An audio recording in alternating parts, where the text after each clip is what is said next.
Hey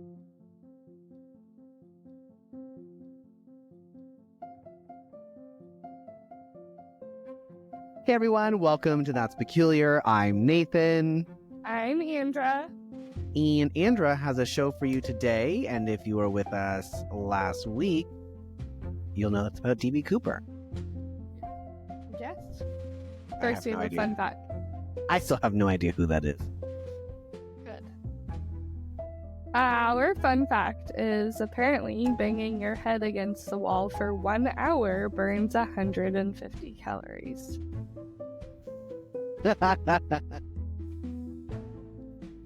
Yeah. Don't do it, though. Don't try it. No, I would never. I could never. It'd be awful. Yeah. Ugh, that sounds terrible. Yeah. And like How a hard really do you bad headache. But does it tell you how hard you have to bang your head against the wall? Or is it just like a... I'm assuming it's... Because I'm thinking of the Road to El Dorado, and they're trying to think of their escape. And he's like, okay, what if we hide it here, and we do this, and then we do that, and then he's like, good plan. Still, how do we get out? Anyway. I love that movie so much. It's so People good. don't talk about that movie enough. I feel like it's kind of one of those like hidden gems that you really enjoy it, and then you forget that it exists, and then when someone mentions it, you go, oh my gosh, I love that movie, I need to watch it again. I've never forgotten that it exists. I never forget that it exists. It was just on Netflix. It was on Netflix? I think, yeah, well, that's a DreamWorks movie too. So I also think that's why, because like Disney, you know, pretty much every Disney movie, and then DreamWorks, it's like, what movies are DreamWorks? Shrek. So I think it's DreamWorks. Probably has it. Yeah, I'm pretty sure The Road to El Dorado is DreamWorks, if I remember correctly. Yeah, I think it's probably on HBO or Paramount Plus. I just saw it on something recently. Anytime I see it on a streaming service, I think I try to watch it, because I don't know how long it's going to be there. Yeah. It left Netflix, so... You left Netflix? No. Oh, it left Netflix. Like, oh my gosh. I mean, I would love to leave Netflix, but they have me in a chokehold. I split my Netflix with my mom, so there's no... I pay for some things, and my mom pays for Netflix, so there's no reason for me to ever leave. Yeah. We had to pay for the 2-screen option, which is a little bit more expensive, because I watch it on my layovers. So, I see. Anyway, my mom does. Yeah. Anyways, DB Cooper. Let's get into it. Yes, please. Before you told me I was saying, like last week, before I told you what I started, I put on here, we are talking about the only unsolved hijacking case in history of commercial airlines. What? Yeah. I like to keep you on your toes, Nathan. Yeah. I thought, but people know who DB Cooper is. No, people know that he's called DB Cooper when he asked for the money. Nobody knows his real name. Okay. If you've seen Without a Paddle, just like forget everything that they ever said about DB Cooper. Oh, I've seen Without a Paddle. I don't know. I don't recall. I've seen it maybe like two times. So the whole trip they go on is to find DB Cooper's treasure. See, I don't remember that. I just remember them getting stuck in the wilderness and shenanigans ensue. Right. Yeah. Well, I gathered most of this information today directly from the FBI site, but you can find a lot of links about this story, including just going directly to the FBI and their notes. Huh. So if anyone's wondering where I got this, that's it. On the afternoon of November 24th, 1971, the day before Thanksgiving, Thanksgiving 71. Eve, a nondescript, this is the FBI, a nondescript man calling himself Dan Cooper approached the counter of Northwest Orient Airlines in Portland, Oregon. he used cash to buy a one-way ticket on flight 305 bound for Seattle, Washington. Cooper was a quiet man who appeared to be in his mid, wearing a business suit with a black tie and a white shirt. He ordered a drink, bourbon and soda, while the flight was waiting to take off. The stewardess approached him and he gave her a note. And as she opened the note, he told her to sit down with him and read the note. So the stunned stewardess did as she was told. And the note basically said he wanted $200,000 in $20 bills and 4 parachutes. Otherwise, he would blow up the plane. And he opened his briefcase to show her that there was a bomb on the inside. So he showed her. So this was while they're flying. He demanded $200,000 in 1971. Correct. Okay. So I thought this was funny because I accidentally skipped a part because I didn't put it in there. So he gave her a note to sit down with him because he has a bomb. Oh, he said, sit down next to me because I have a bomb in a note. He put it in a note and handed it to her. And then he made her write down his demands for the pilot on a note. And I was just like, why didn't he just write this all in the first note? He wanted to sit next to someone, have a chat. Well, I will say, she later says she never thought he was, threatening. She thought, overall, he was, pretty friendly, even as this was, even though he threatened her with a bomb, she thought he was friendly. He's a nice guy. I thought it was kind of silly. She's like, I would still smash. Maybe. I don't know. When the flight landed in Seattle, the hijacker, this is the FBI stating this, the hijacker exchanged the flight's 36 passengers for the money in parachutes. Cooper kept several crew members. I don't understand the parachute part. Okay, so they were flying and he said, I want $200,000 in cash, in 20s, whatever, and 4 parachutes when they land. Otherwise, I'm blowing up the plane. Yeah. And then Cooper kept several crew members and ordered them to go to Mexico City. The same plane that just landed. Correct. So the passengers got off, but everyone on the plane crew stayed on. Okay, so they gave him the cash and parachutes. I don't understand the parachute part. So they did comply, and then he said, now we're going to Mexico. Right. Okay. Mexico City. Why wouldn't... So you're on the somewhere... ground. Yeah, but where... He's going to have them take off and leave because he just had a bunch of hostages and demanded money.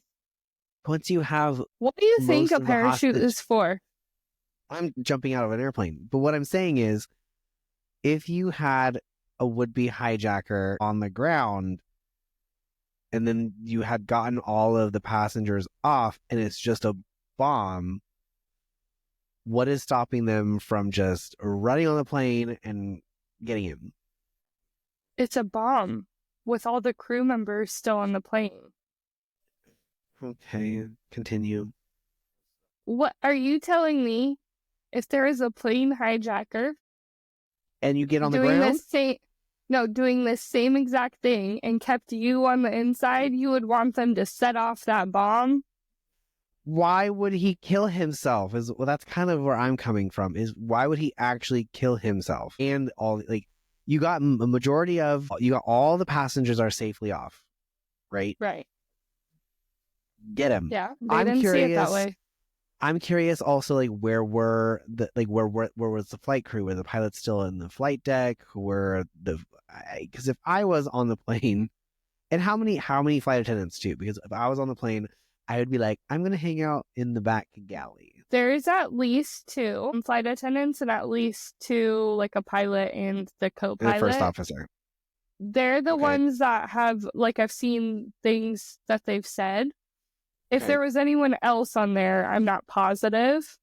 But I don't know where they were on the plane. Either way, they flew the plane towards Mexico City. Yes, with cash in hand and parachutes. Yeah, he has it. So somewhere between Seattle and Reno, a little after 8 p.m., the hijacker ripped off his JCPenney black tie. Swear, that's what it says. And jumped out of the back of the plane with a parachute and the ransom money. Do you know how frustrating it is to hear this? Because I'm just like, what kind of plane was it? What altitude were they flying at? Like, I have questions because at some point when you get to a certain altitude, it's almost impossible with pressurization to open an airplane door. Well, he did open it. So it was at the possibility stage because he opened it and he jumped out of the plane. And then the rest of them landed to safety. The pilots landed safely, but Cooper had disappeared into the night and somewhere over Reno. Yep. And honestly, somewhere in between, it's Seattle and Reno. So he could have landed here. Oh, between Seattle and Reno. That's a huge distance. Okay. So his fate from that jump has remained a mystery to this day. So they really don't know it. We'll get into it. The FBI learned of the crime in flight and immediately opened an extensive investigation. In flight on the way to Seattle or in flight after leaving? There you go. After leaving. There you go. That's why. He demanded it from the plane. The people, the flight. So maybe he said, don't call the FBI until we take off to Mexico City. Okay. Well, why would who would call the FBI? Why would he say, don't call the FBI? Like, how do you know? Police. If I'm on the ground, you don't know if I've already kind of like, oh yeah, we won't call the FBI looking at someone who I work with. Like, go call the FBI. Wink, wink. We won't call them. Well, that's what I'm saying. Somebody called the police. This is so... I can't believe this actually happened. You do realize this is in the 70s, right? Like, people didn't have cell phones. I get that, Nobody's in the air calling. There's air traffic control radios still, and they have to talk to somebody. And I mean, how has this not been communicated over the wavelengths? Unless he is somehow in the cockpit with the flight deck and the pilots, how does he know they didn't do that? Are you sure they had all of this in the air traffic control? Absolutely. But the form of communication that they have today? I mean, I'm sure it's not as great as it is now, but the closer you get to the tower, you're going to be able to be like, by the way, we have someone who has demanded this, because that's why he also gave it to the pilots, because he wanted that to be communicated. No. So the FBI learned of the crime in flight and immediately opened an extensive investigation. Okay. I guess I should try and be like, everything moved slower back then, because I could see you calling air traffic control and landing in Seattle, being like, look, this dude did this, and then they comply, and then by the time they actually land and get fueled and turn around and whatever, finally the FBI has heard about it. Well, I think that's pretty much is how it happened. I have to slow down because I'm so, I mean, in today's You're time, used it to would happen. Click. Yeah. It just happens instantaneously. I press search and I have an answer. Back in the 70s, people could still rob banks.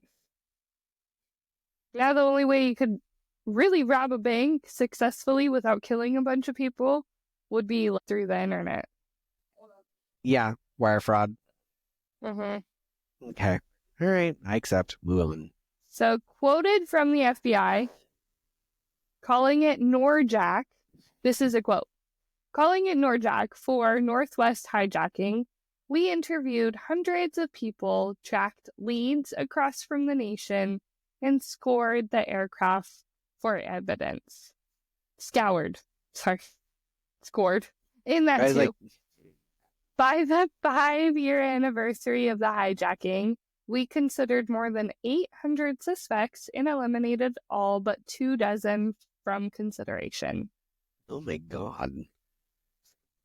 So let's go into Richard Floyd McCoy Jr.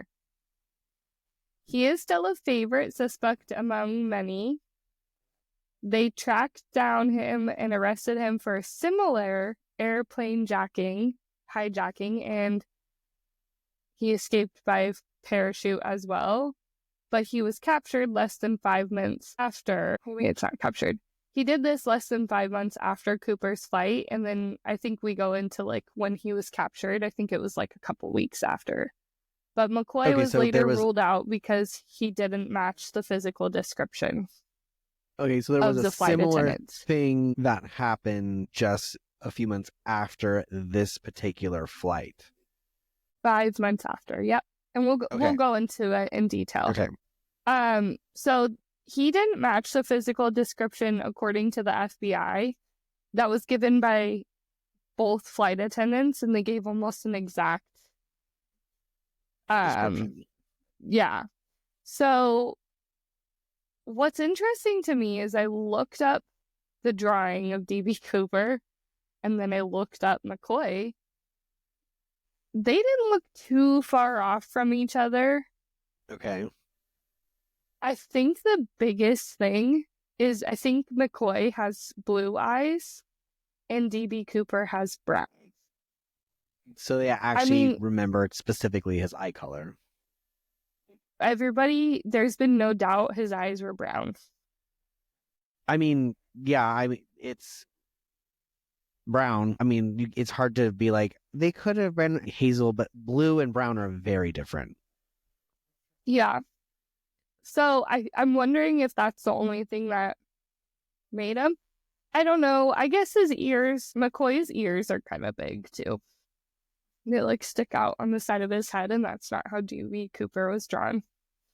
So McCoy was D.B. Cooper drawn like kind of attractive? No. Oh, okay. Honestly, he kind of looks like a brunette Brendan, but like older.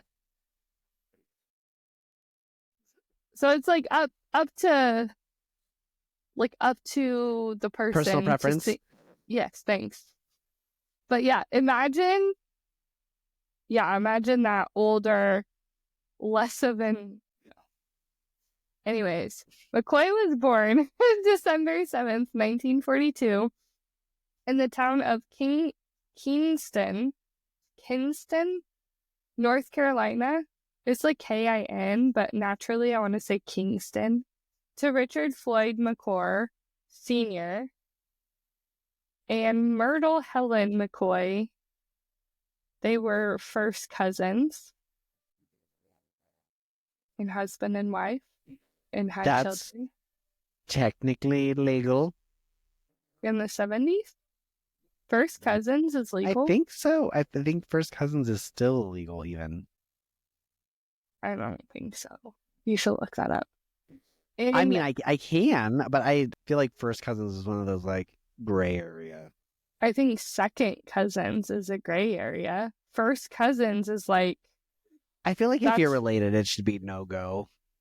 Yeah, it should be, but for whatever reason, second cousin is the gray area, but like... Because you know who's looking real cute? My second cousin, Mariah.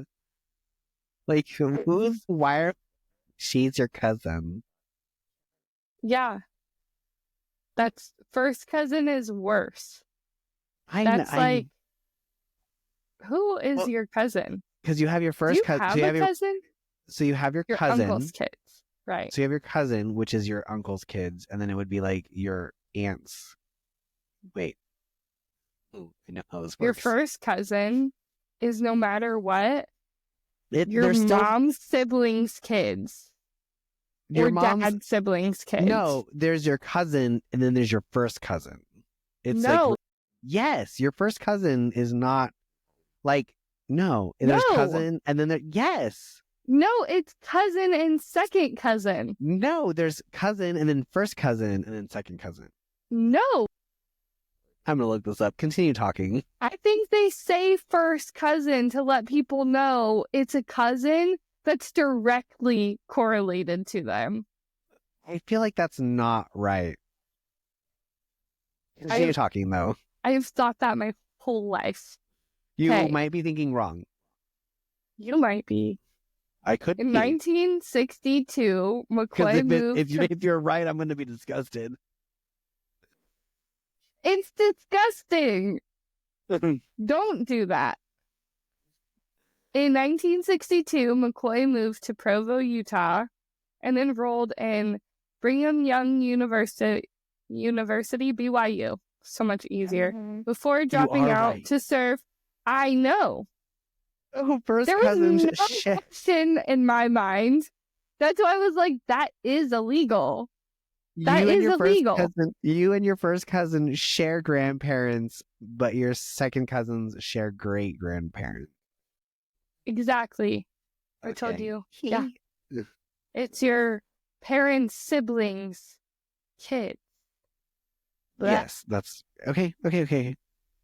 Anyways. He went to BYU before dropping out to serve a 2-year tour of duty in the Army. He served in Vietnam as a demolition expert and pilot and was awarded the Purple Heart in 1964. Makes me wonder what made him get into all this. In 1965, yeah.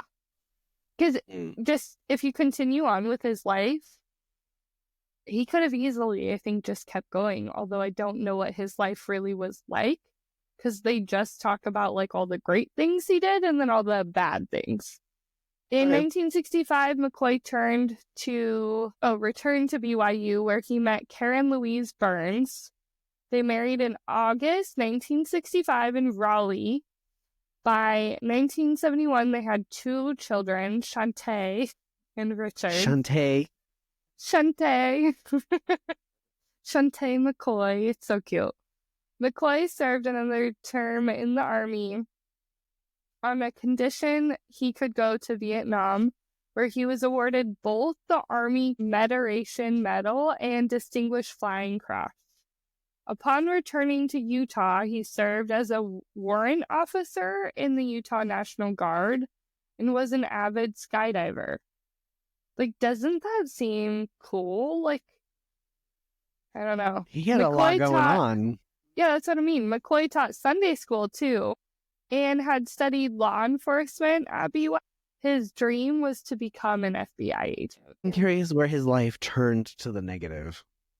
I don't know, but on April 7th, 1972, using the alias James Johnson, he boarded United Airlines Flight 855, a Boeing 727-22C, registration N7426U, en route.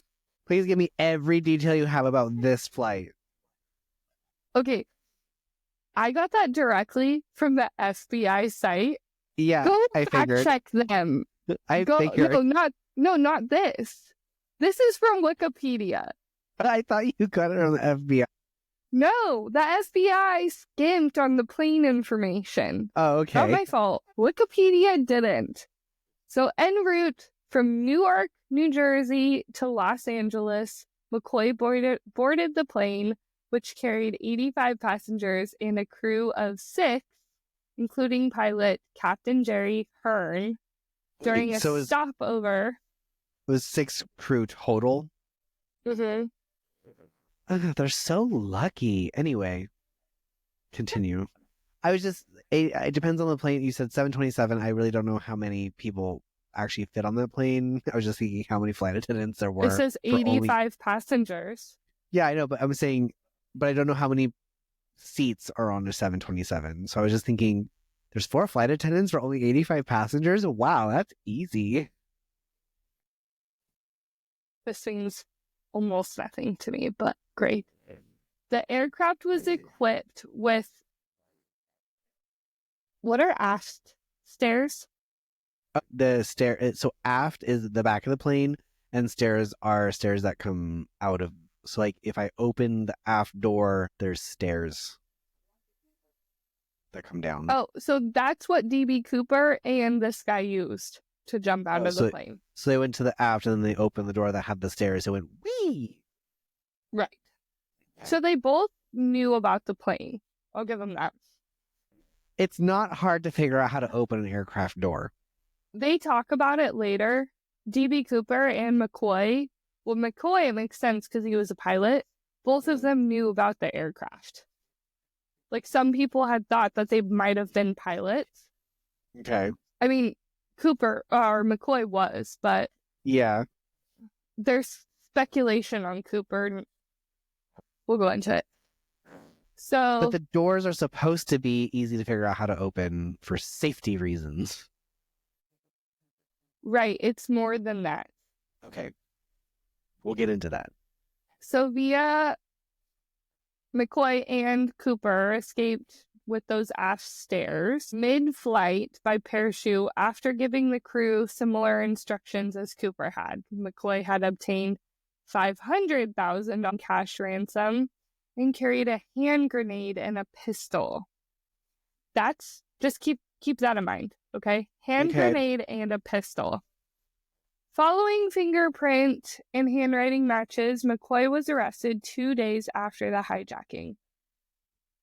So I was right. It was only 5 months. He was arrested 2 days after this one. Okay. McCoy. I'm thinking it was copycat. On national. Me too. McCoy was on National Guard duty flying one of the helicopters involving in the search for the hijacker. Inside his house, FBI agents found a jumpsuit and a duffel bag filled with cash totaling in $499,970. Dang, just 30 more and you'd be at an easy $500K. Yeah. So he spent $30. I don't understand. How did he have the 500? Do people just have all this cash on them on the plane? No, I'm assuming it's from the... Like when they land at the airport, they're taking cash from the airline. I don't know. This is so weird to me. Like, how are you getting... That's actually what crossed my mind too. And there's not a lot of detail of like how they got the cash. It was just given to them. I mean, if people are giving out money, my Venmo is... he's flighty. Really? Yeah, my Venmo's he's flighty. If you want to send me some money, there you go. Okay. McCoy claimed innocence, but was convicted of the hijacking and received a 45-year sentence. Good. Didn't we just talk about... That's a lot. Didn't we just talk about somebody like killing someone and they got like 8 years and served like 3? Yeah, it was in... not 45-year sentence. Yeah, it was for the... was it... Oh! Yes, thank you. I was thinking Poltergeist when he's like, I killed my girlfriend and then I tried to kill myself. Right. And he got 3 years, yet and he received a 45-year sentence. It's a federal crime when it comes to airplane. Can we just make all crimes... No, at the same because there's local crime, state crime, federal crime. Federal crimes carry a heavier sentence. If you don't like, you know what I think should carry a heavier sentence? Killing your girlfriend. Well, I mean, I would think so too. But what I'm saying is, there's just different levels of. Great, it's all stupid. Badness. Yeah. Yeah. Like, I mean, who made hijacking a plane a 45-year sentence, and then who made it's a federal crime. Killing your girlfriend 8 years? It's a local crime. I cannot believe you're defending that. I'm not defending it. I'm just stating what the rules are. They're different. Who made these rules? The government. They didn't kill anybody in this hijacking. No. but they could have. Once incarcerated at the federal penitentiary at Lewisburg, Pennsylvania, McCoy used his access to the prison's dental office. What is reading? To fashion a fake handgun out of a dental paste. He and a crew of convicts, it's Joseph Havel, Larry L. Bagley, and Melvin Dale Walker, escaped on August 10, 1974, by commanding a garbage truck with a dental gun. With a dental gun. And crashing it through the prison's main gate. Havel and Bagley were captured 3 days later following a shootout after a bank robbery. These are bad people. Right. I don't understand, like, all of these. I made a fake gun with dental equipment. And then I also think of The Great Escape, the people that successfully, like, got out of Alcatraz. They made fake, like, heads of themselves, which are terrible. Like, there's photos of them. They're awful. How can you tell? How are people thinking that they're real? The heads, I can understand that happened at night, right? Yeah. So they're just wanting to create, like, shadows of themselves, right? Well, no, their head, like, right, they're supposed to have resting on their pillow. So, I mean, if you're just glancing and you're just a guard, I could see it. And I'm sure if someone's waving around something that looks like a gun, you would think gun also. So, I mean... Right. Sure. I mean, it doesn't say how great this looked. Survival instincts kick in, sure. Fine. Maybe they even put it under a t-shirt and we're just like, then just use your finger. Drive your truck. Just use your finger. That, you can see... I was thinking, like, how can you prove that? See, but I don't know. You can tell the difference between that and, like, a head gun. Anyway. Use 3 fingers. Like, that would be so awkward. 3 months later, FBI located McCoy in Virginia Beach, Virginia. So what I don't understand is, like, what did his wife really think he was doing at this time? Like, what's going on? I just don't... Yeah.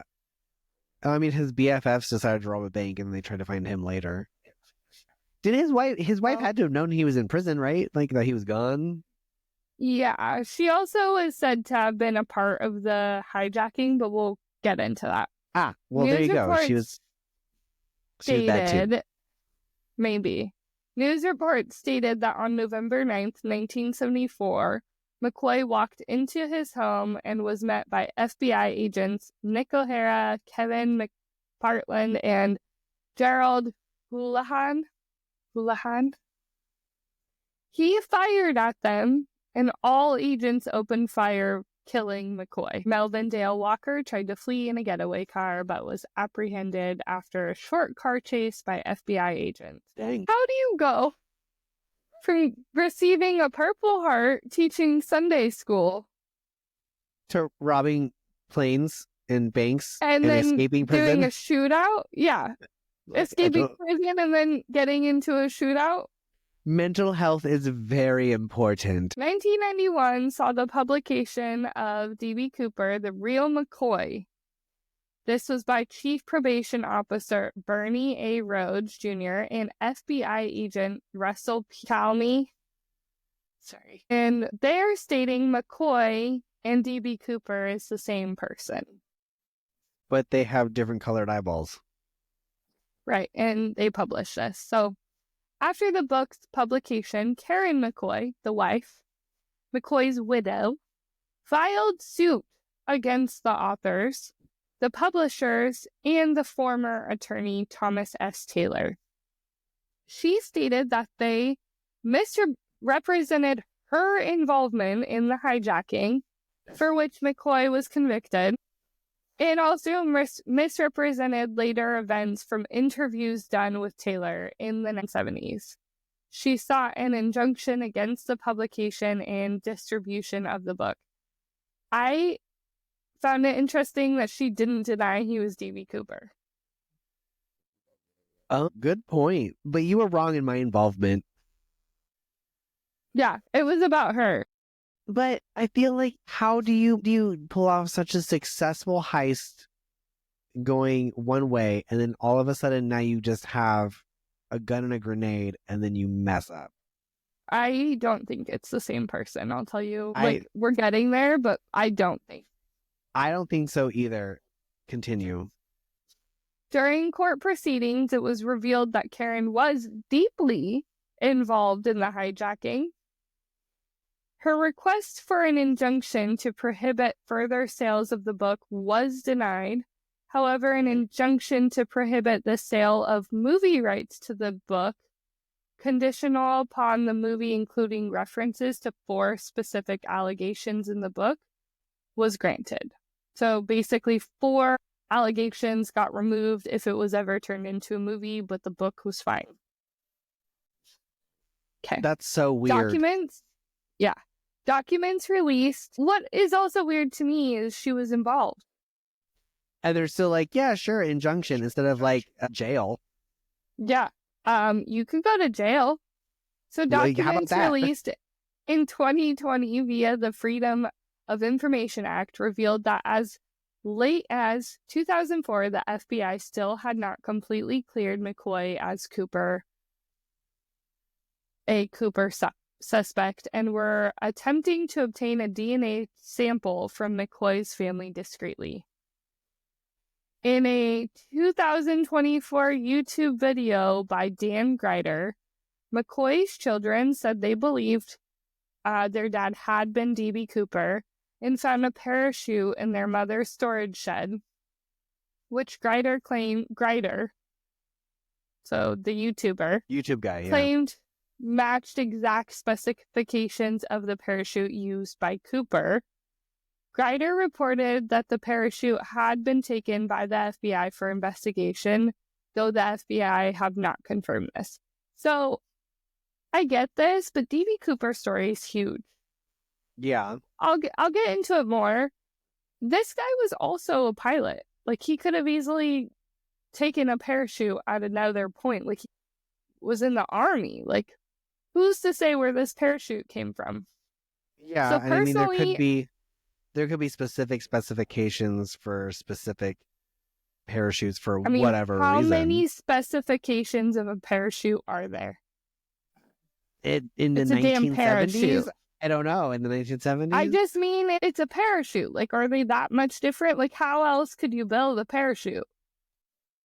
The backpack, the zippers, the straps, the buckles, that's how. I mean, it's still a parachute, yes, but how you make it. I don't know that they're finding the backpack and everything. They just found the parachute, that literally just the chute. If it's just the chute, I don't know. Just the thing that glides you through the air. How many specifications are there? I'm just playing devil's advocate, man. I'm trying here. Well, personally, as stated, I do not think it was McCoy. I don't either. The black tie that DB Cooper took off before jumping had DNA on it. Okay. According to the FBI site, while the DNA could have been contaminated, this is my own thought. I just don't think it was McCoy. He also didn't match the description for whatever reason given by the flight attendants. I don't know if it was just the eye color. They do look a little different, but they do look kind of similar. Okay. So that's me playing devil's advocate. Perhaps Cooper didn't survive his jump from the plane. After all the parachute he couldn't have been steering. His clothing and footwear were unsuitable for a rough landing, and he had jumped into a wooded area at night, apparently during a storm. It's a dangerous proposition for a seasoned pro, which evidence suggests Cooper was not. This theory was given an added boost in 1980 when a young boy found a rotting package full of $20 bills, 5,800 all, that matched the ransom money serial numbers. of Oh, DB they Cooper. tracked the serial numbers. Huh. So they let the kid keep like $2,000, which he actually sold because they were rotting, but he actually sold like 6 of the bills for like $32,000 or something. This is like DB insane. Cooper money. Yeah. Weird. According to scientists, it was only 3 bundles though. So the scientists did a whole study trying to find DB Cooper. So it was 3 bundles of 20s. To me, that does not explain it. Like, what if he left those on purpose, being like, FBI, I'm dead. I drowned. What if they have found the body? It is near some water. I don't know bodies what else float. to say. Well, yeah, I think it's a pretty large body of water and a stream. Like, maybe, but there have been volunteers that have joined the search and trying to solve the case just for the thrill of it. In 2016, the FBI stated they will no longer be actively searching anymore. Although the FBI will no longer actively investigate this case, should specific physical evidence emerge related specifically to the parachutes or the money taken by the hijacker, individuals with those materials are asked to contact the FBI. It's been so long. Almost, 60 years? Yeah. So the children, McCoy's children, in 2023, McCoy's children gave evidence that they thought would convict their dad, not just the parachute, but it remains unsolved. And that was in 2023. So it must not have been enough evidence. If the parachute was a perfect match, that would have been like further evidence. You can also watch videos of the flight attendants talk. You can literally watch videos of them talking about him. Really? Interesting. Yeah. So they stated he was not nervous. Like DB Cooper was not nervous at all. He knew more about the plane. This is given by the flight attendant. He knew more about the plane than the pilot. And he was nice, not threatening. To me, that doesn't sound like somebody who would get in a shootout. No, it doesn't. I almost wonder if like DB was like, I'll slip you something if you lie about my eye color or something. Or it was actually brown. I don't know why they would lie. I mean, if you use $20,000, I don't know what happened. I think they're not the same person no matter what. I still don't think they're the same person because I mean, if you are going to threaten my life, I'm going to try and get you turned in. Right. And they thought he was nice, not threatening. And then, he was cool, calm, and collected. Yeah, but you have a bomb on a plane. I am definitely going to be like, what's your number so I can turn you in later. Yeah, but also they got to see him before he jumped out of the plane. Yeah. And if he was not nervous, and she stated he knew more about the plane than the pilots. Yeah, I don't think it was McCoy. And I almost feel like his kids like giving the parachute and stuff is them just trying to like hold on to this weird claim of fame. Maybe. I don't know. I can't speak for what they're doing. They might actually think their dad could be DB Cooper without doing much research. I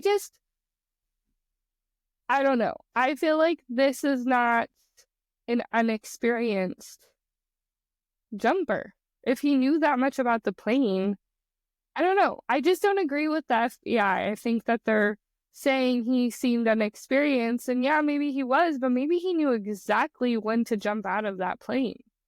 But you would have to know where he was located. Maybe he did. In a passenger seat? I don't know. Who's to say? Who knows? So, a more under-the-radar suspect. Let's go into some of those. One of them has been Sheridan Peterson, who fell under suspicion within a week of the skyjacking, but wasn't interviewed by FBI until decades later, which is super weird. Decades? Yeah. Peterson is a former, is it Boeing? Yeah. Boeing employee. Worked in the department that wrote the flight manual for the Boeing 727 jet that was hijacked. Okay. A familiarity that might explain how the perpetuator knew the aircraft had back stairs and he could open and jump from. Yeah. An accomplished skydiver, Peterson, worked. So he's an accomplished skydiver, is what they're saying. Peterson worked for a time as a smoke jumper in Montana. Huh. He also worked at the Issaquah Skydive Center in early 60s, the same place that would later provide parachutes used by Cooper in his escape. Why would they have interviewed him sooner? Yeah, I don't know. Maybe it's because, unlike the description of Cooper, Peterson has blue eyes, not brown. But so does McCoy. Mm-hmm. And while Cooper had chain smoked on the flight, Peterson is not known to have been a smoker. I mean, I could pretend to be a smoker for. I could pretend to not be a smoker. I don't know. I could fake something long enough. Well, at the time of the hijacking, Peterson had told authorities he was living with his wife and family in Nepal, although he provided no definitive proof that he hadn't traveled back in the time of the hijacking. Nepal's quite a ways away. Exactly. So back in the 19th... Yeah, that's what I mean. Another one back in the 60s, pilot and former paratrooper Robert. I started this. Well, his last name is Rackshaw, so I started to say Rackshaw. Like my eyes were reading faster than I was talking. Robert Rackshaw had a whole lot going on. Grand theft of $75,000 worth of bad checks and the possible murder of his stepfather were just a few of the infractions for which authorities nabbed him. I just like the word usage there. Nabbed. After being acquitted of the murder charge, Rackshaw saw fit to take fate into his own death in 1978 by logging in a false Mayday call from a rented plane in Northern California. He spent 2 years in prison for check fraud and theft of aircraft. Yeah. Did he have blue eyes too? I don't think so. I don't think Robert Rackstraw is the person. We're just going to put it out there. I don't think so either. He just seems like there's too much going on for him to be cool, calm, and collected during a hijacking. So far, Sheridan Peterson, to me, is he seems the closest to what would... Yeah, McCoy, definitely not. Yeah. That's what I think, at least. I think those are the main ones. Actually, there might be one more. So in the 2016 book, The Last Master Outlaw, authors Thomas J. Colbert and Tom Solosi presented evidence gathered during a 5-year investigation into Rackstraw's past. They concluded he was the legendary hijacker, a claim Rackstraw lawyer called the stupidest thing I've ever heard. Rackstraw died from a heart condition on July 9th, 2019. I like that the lawyers... 2016, they're like, no. Yeah. Well, Kenneth Christensen had a more direct link to the Cooper incident. He had worked for Northwest, the hijacked airline, as a mechanic, flight attendant, and purser. Kenneth's brother, Lyle, claims that when Kenneth was on his deathbed in 1994, he said, "There's something you should know, but I cannot tell you." Kenneth had been a military paratrooper. I know. Kenneth had been a military paratrooper the year after the D.B. Cooper hijacking. Despite being on a modest flight attendant salary, he bought a house in cash.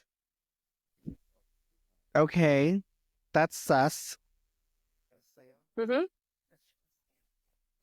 So I said those are the main suspects. What do you think, Nathan? I know it's not McCoy. Yeah, I'm pretty sure it's not. I mean, I if don't think you're, it's Rackstraw either. I also think that's the stupidest thing I've ever heard. I think that's a stretch too. Who is it? What was this last guy's name? Ken? Kenneth. Kenneth. I mean, I could see it being somebody who worked for the company in multiple like capacities, and So then Kenneth and I feel Sheridan. I don't think it was Sheridan. I don't think it was Really? Sheridan. Yeah, if it's anybody that you're giving me, I could see it being someone from the inside, especially Well, because Kenneth was and Sheridan. I mean, Remember Sheridan? but Kenneth is the one that was like, I bought a house in cash. Yeah. That So that is that suspicious. that to me But makes me feel more like Sheridan worked for Boeing and he had worked for been an accomplished Boeing. skydiver. Yeah, and Yeah. But he also wrote the manual on the 727 jet. you don't have to write the manual to know how to operate a door if you've flown on it before. Or just For someone who doesn't, because flight attendants back in the day really didn't make a lot of money. So if you're gonna not make a lot of money and then you're gonna buy a house in cash, that to me would be very much more like, what do you do on the side? You got a side hustle for sure. okay. Well, let me look up Kenneth Christensen. I'm actually now just curious. We're gonna do this in real time. Buckle up, everybody. Christensen. T.B. Cooper. Let's see. I want to see if there's an image of him. Interesting. He does look like him, and he is a brunette. Does he have brown eyes? Yeah. And then he has brown eyes. I'm like, he's a brunette. What about his eyeballs? I do not think Rackstraw does not look like him. I think if it was anybody, it was probably Kenneth. That's pretty wild. Okay, so he does look like him. I'll give you that. Okay. And I've never seen the Okay. guy. Yeah. I didn't look up the other one, Sheridan, but that's fine. Yeah, I don't think it's him. Okay, well, Cooper did leave a few traces behind, he left some traces behind, though. Some cigarette butts, a hair on the headrest of his seat, and a clip-on necktie from JCPenney, which he tore from his collar before jumping. hurtling himself from the plane. Hurtling? Yeah, that's what I said. Unfortunately, the FBI could not get any fingerprints from the items. In my head, I was like, how come the hair isn't good enough? Yeah, why wouldn't the hair be good enough? I don't know. That's so weird. Yeah. So, though it was initially believed that Cooper was a battle-scarred skydiver, perhaps a paratrooper, further analysis has found that he was likely no expert, which I do not believe. And this is their reasoning. No expert parachutist would have jumped in the pitch-black night in the rain with a 200-mile-an-hour wind in his face, wearing loafers and a trench coat, said FBI Special Agent Larry Carr in 2007. I would like to know, FBI Special Agent Larry Carr, have you ever jumped out of a plane before? Yeah, and if I just wanted to keep a whole thing of cash and escape with my potential life and cash and not have anybody find me, I will jump out of a plane with whatever I got on. Where are you getting Regardless. this information, Larry Carr? Yeah, I think he's still alive. And I think he DB might have Cooper? been experienced, yeah. I mean, I'm sure he probably has some experience jumping out of airplanes. But even Oh, if you didn't, I mean, if you're trying to escape with money and not be found, why not risk it? Whatever. they thought he was in his piece when this happened. He's probably not still alive today. No. He was in his 40s. He would have been 70. He'd be 90, 95? My grandpa is. Maybe it's my grandpa. Maybe it's your grandpa. He has blue eyes. Everybody's got blue eyes in this story except for DB Cooper. No, and the one that you think. Possibly. Kenneth. Yes. Kenneth. Kenneth and possibly. What was his name? It was a weird one. Sheridan? Yeah, thanks. Sheridan. I am not so sure I agree with obviously what the special agent said. No. Why would he go, to me, like, why would he go through all the trouble to do this? Jump out of the plane at a certain area with no plan. Like, it doesn't add up to me that he didn't have at least the area kind of mapped out with an idea of where he wanted to jump. Like, I'm thinking even a time framing of like, I mean, okay, I want to he jump might out have had here. that. It could have been in his head, like about this far into the flight, I gotta jump out of the plane because X, Y, and Z. But even still, if I just had a cash and I wanted to ride somewhere, I could be like, here's, $200, take me here. I mean, I guess. also, I need to know, I really am curious what the altitude of the airplane was. Because then today, like, you would not be able to jump and survive out of an aircraft at cruising altitude. Okay, everyone. Don't jump out of planes and hijack them. Please, don't do that. Yeah. Well, that's what I have for you. What did you think? I really hate these unsolved mysteries that you keep giving me. I really like them. It's really frustrating for me. I still think if any of their suspects, it was definitely Kenneth, only because you said he looked similar and he has brown eyes and he has worked on those planes specifically and was a mechanic and a flight attendant and what have you. Right. It definitely wasn't McCoy. I don't care how hard his kids try to make fame from that. It's just also like, why are they pressing that guy so hard? Like, he's the number one suspect that pops up. And I'm like, I feel like they ruled him out years ago. Why don't they just say, like, why don't they just say he's ruled out as a suspect? I think they're holding on to it. Yeah, I don't know. I don't know. It's super weird. All right. Yeah. Well, that was fun. It was a roller coaster of emotions. I enjoyed it. If I've I like anything, that you played devil's advocate and then you flipped onto no my idea. You flipped onto my I know side. what's going on. But my final thought on that is, it is a federal crime to interfere with flight attendants and their duties. Listen to your flight attendants. You can go to jail. Says the flight attendant himself. Yeah. Listen up, people. Listen, if I tell you to stow something, freaking stow it, man. Why are you trying to send emails at 9:00 at night for work? Go to sleep. I've never once not listened to a flight attendant. I even usually thoroughly watch their. I don't do that. Our company doesn't do that. So some companies still point. Anyway. I think they did stop on my last flight. Yeah, some still kind of do it. Some don't. It's unnecessary. All the information's also in your safety card, So also, if anything really happens, just listen to your flight attendants because they're the ones who are going to save your life. Right. All right. Well, thank you so much for sharing. Come back next week for another episode of That's Peculiar. Bye. Thank you for joining us today on That's Peculiar. If you have a topic you would like to hear or a topic you want to share, send us an email to perpetuallypeculiarpod@gmail.com and make sure to tune in next week for another new episode of That's Peculiar.